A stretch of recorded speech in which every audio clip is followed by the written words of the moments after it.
I'm Jason Seib, and this is the Indiana Libertarian Update for the week of May 8th, 2017. We've got the first interview with the LPIN's new state chair, Tim Maguire. We'll have that in just a few minutes. But first, let's check on libertarian events from around the state of Indiana. We're going to kick things off on Tuesday evening. That's from 7 to 9 p.m. Folks are having the Southern Indiana Louisville Libertarian Meetup. That happens at Kingfish Restaurant there in Jeffersonville, Indiana, and that's from 7 to 9 p.m. Again, at Kingfish Restaurant on Riverside Drive in Jeffersonville, Indiana. Now, it indicates here that Greg Hirsch and Kelly Coran sponsor this, but I know there's some different county affiliates and also some good folks from Kentucky that help put this one on, and it's usually well attended. So get out and check that out this evening down there in Jeffersonville, Indiana. Our next event happens on May 10th. This one's a little confusing. The date says May 10th, so we're going to go ahead and call that Wednesday, May 10th. From 6:30 p.m. to 8 p.m., the Libertarian Party of LaPorte County will have their May meeting. That's going to happen at JJ's Side Out Bar and Grill in LaPorte, Indiana. And again, that is Wednesday, May 10th from 6:30 to 8 p.m., thereabouts anyway. I would be surprised if people stick around for maybe a beverage or two after they wrap that up. On Thursday of this week, the Libertarian Party of Morgan County is going to have their regular business meeting. This happens at Ralph and Ava's Cafe and Catering here in beautiful downtown Mooresville, Indiana. That's from 6 to 7 p.m. But immediately following that, they get social with their county meet and greet, and that runs from 7 to 10 p.m. The same location, Ralph and Ava's Cafe and Catering on Main Street, right in downtown Mooresville. Like I say, apparently the Starship Serenity will be part of the festivities somehow, some way. Not sure what's up with that, but maybe it's worth getting down to Mooresville and checking that one out. Okay, the Hamilton County Libertarians will have their May meetup. That's going to be at Barley Island Brewing County. That's from 6:30 p.m. on May 11th, on Thursday of this week. Kicks off at 6:30 p.m. and runs till whenever. Join the folks over with Joseph Tucker. Looks like Allison Maguire, Dan Fisher, and some other favorite libertarians might be there for that one. Libertarian Party of Monroe County has a very interesting event coming up this Saturday from 6 to 6:30 p.m. This is a brief phone bank training opportunity, but it's an online webinar. If you go to the event page, and again, this is on the Libertarian Party of Monroe County's Facebook page, just go to their events. They have tickets available at nationbuilder.com.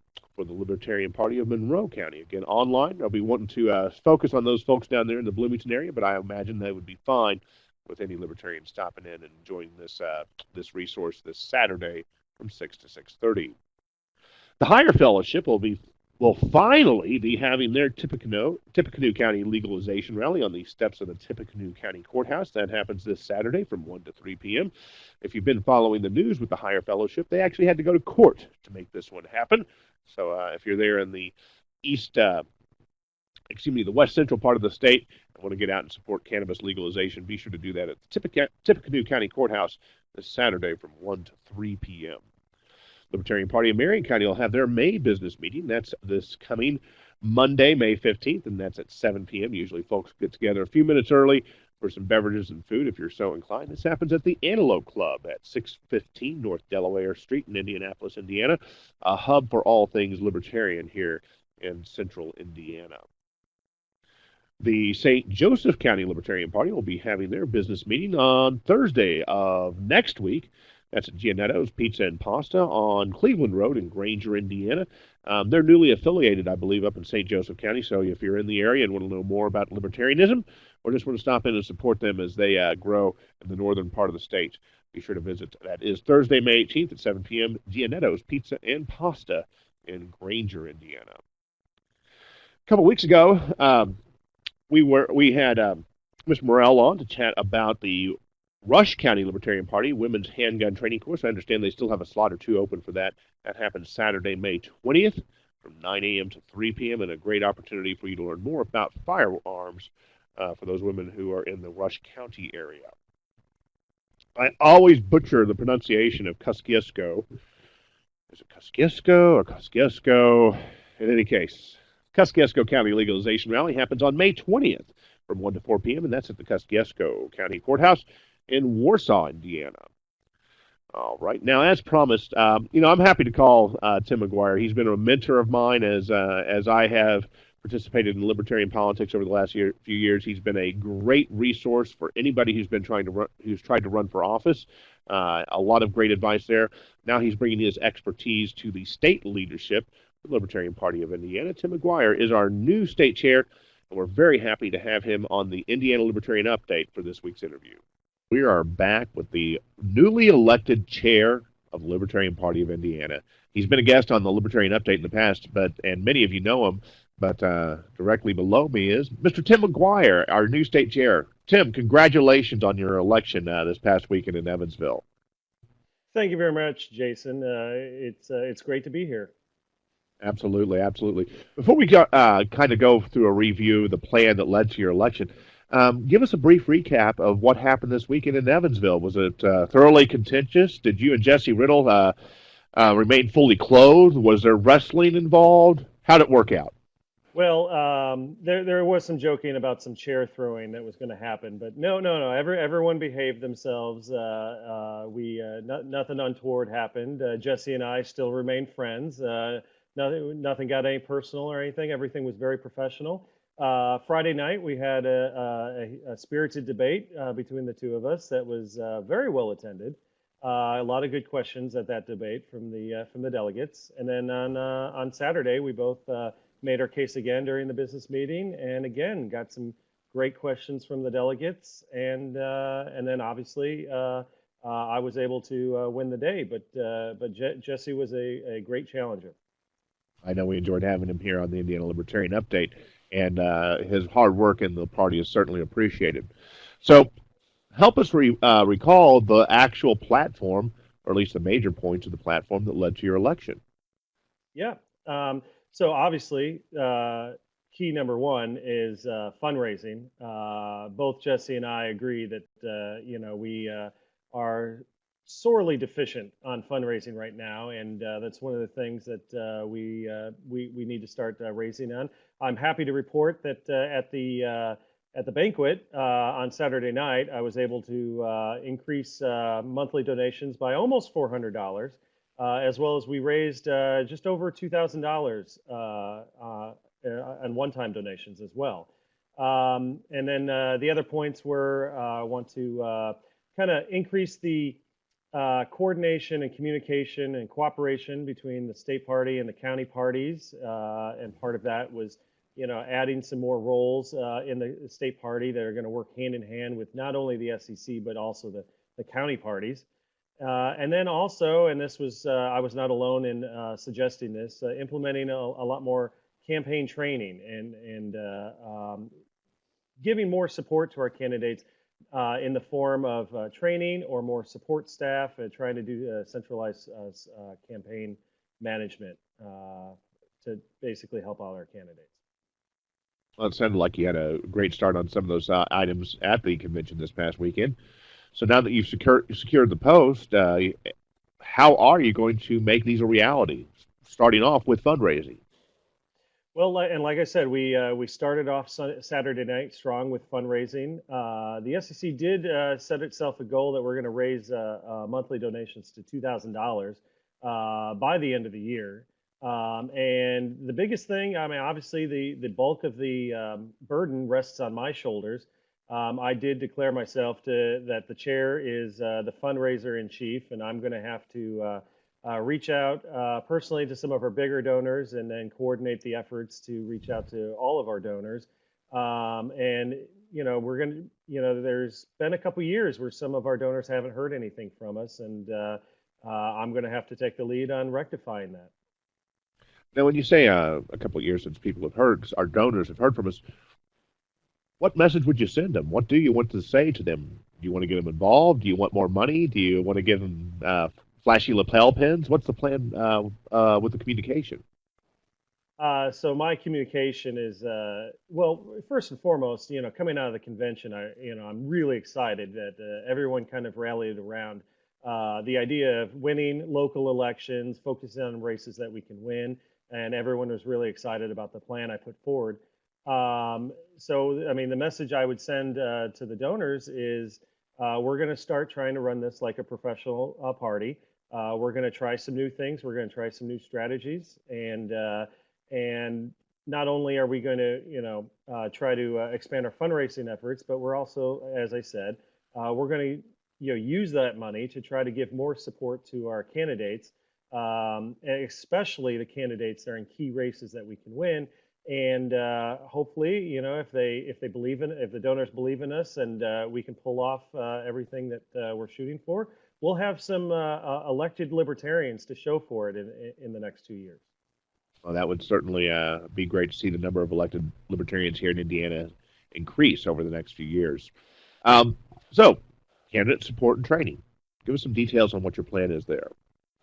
Well, the first thing that we already started talking about was a fall leadership conference somewhere in the state this fall, probably in November. The SEC we've already started talking about that. The other, obviously we some specific campaign trainings, whether we go back to our friend Mark Rutherford and bring him in. He's already started doing some great campaign trainings. We can bring in. We had some great speakers over the weekend. Elected Senator Laura, I'm blanking on her last name right off the top of my head. She's from Nebraska. She has a lot of experience in winning campaigns, and and other libertarians, and other elected officials around the state. We can lean on them. Also, training a lot of the campaign staff. Not only providing training, but also, as I said, a can't centralized support structure. There's no reason, and Jason, you've been involved with campaigns before. Is there really a reason why one treasurer can't be the treasurer for multiple campaigns? If that's all that one treasurer is doing, is there no reason why, especially for small, local, close distance from each other campaigns, why one campaign manager can't help out multiple campaigns? Those of us who've run campaigns before, we just need to step forward and provide more training for the campaign management staff. And we, as the state party, are committed. One of our goals is to kind of provide the leadership of that, start setting those up, and it's at least going to start with we're going to start planning with the fall leadership conference. That sounds like a great way to kick this year off, and especially get the ball rolling for 2018. Now, I know resources are always a question, and at the top of the resource list is cash money. If somebody wanted to make contributions, what are the options? One-time, repeating donations? What are the options, and how do people make that happen? All the above. So lpin.org, obviously, is the website. You can go there now and click donate. You can do a one-time donation. You can join the 1994 Society and make $10 a month or higher monthly pledges or monthly donations. It'll just reoccur every month. You'll set it up on auto pay. We also accept in-kind donations. There's already been a few individuals who have reached out to me and offered their professional talents and services, and we definitely need more of that. And as we grow as a party, as we continue to raise money, hopefully we can start compensating those individuals who are sharing their talents with us. Absolutely, absolutely. Well, and I've said I always like to make that kind of an open-ended thing. Resources. We need resources to win elections, and that could mean cash money. It could mean time. It could mean talent. And I know we have a lot of talented people here in the Libertarian Party. Those folks who are wanting to step forward and offer their services, whether that be just grunt labor or more specialized skills, how should they go about doing that? I offered that they should just email me directly, and I can filter it to the appropriate person. We have a couple directorships that are going to be focusing on specific areas, and I'll be working hand in hand with them. But my email is chair@lpin.org. Just got access to that today. And please reach out to me early and often with your ideas and your offers to help. And one of the big plans is I've created a large data, or I shouldn't say database, I guess a large organizational structure that we don't have anyone to fill most of these roles yet. But if you've got, if you've got time and you want to donate some of your talent and time to the party, we will find a job for you. Well, that sounds fantastic. Once again, congratulations on your election. It sounds like you've got your hands full, but it also sounds like you have a plan moving forward. Any other thoughts or feelings before we let you go and get back to this wonderful Monday evening? Nothing else. I do want to congratulate both Jesse Riddle and Sam Goldstein, who did get elected as or did get appointed by the SEC as directors. They'll be joining us and helping us move forward in this new paradigm that we've created for ourselves here in the Libertarian Party of Indiana. And so congratulations to both of them. That was a vote by the full SEC. And I look forward to working with everyone in the state. Right on. We got a strong leadership team here in the Libertarian Party of Indiana, and a lot to be proud of. Tim, thanks so much, and we'll see you next time on the computer. Okay, well, what a great chat with Tim Maguire. It sounds like he has a lot of work ahead of him. We want to offer congratulations to Tim once again, and also to Vice Chair um, Rodney Baker. Now I have to see if I can remember all these folks. We've got Rodney Baker at Vice Chair. At Secretary, we've got Frank Russo. We've got Schulteis at Treasurer, and I'm sure I'm forgetting some of the folks that were elected this past weekend in Evansville, Indiana.